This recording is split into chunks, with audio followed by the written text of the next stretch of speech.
Next, Sky. Thank you, Prime Minister.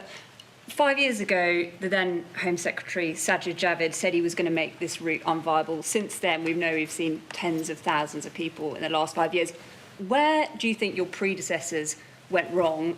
Why are you different? And can I also ask, what does success look like to you?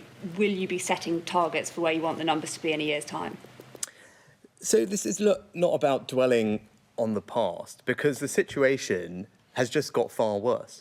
As I said in my remarks earlier, just in the last 2 years, you talked about when Sajid was Home Secretary, so just in the last 2 years, the numbers of people crossing the channel illegally have more than quadrupled, right? That is the scale of what is happening, and they're forecast to get worse. And the other thing, it's not just us, right? So anyone who thinks this is just a UK-specific problem isn't being straight with you. This is happening across Europe.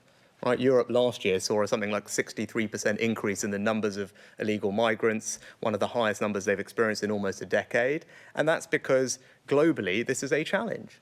And it's only going to get worse unless we do something novel, that we do something bold to try and stop it. And that's what our legislation today does.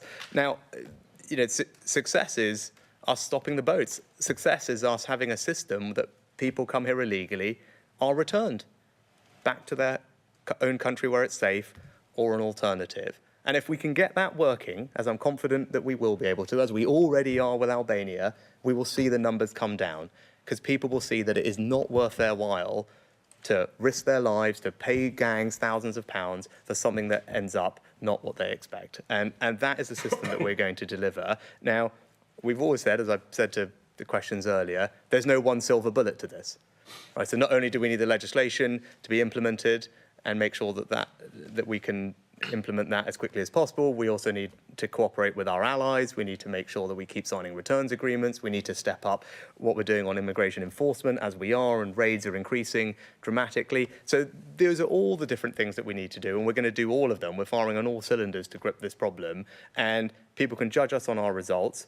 I've only been in this job a few months. We're already making, I think, more progress than we've made in a long time. And as a result of this legislation, I think we now have something that is very powerful. We haven't done anything like this before, and it gives us the tool that we need to implement the system that I described. And we've gone further than anyone's gone before. It's right that we're doing that because the situation has got far worse than it was just 2 years ago, but we're responding appropriately. We're responding with tough measures, but they are responsible, they are proportionate, and crucially, they're fair. But you're not setting specific targets in terms of the numbers?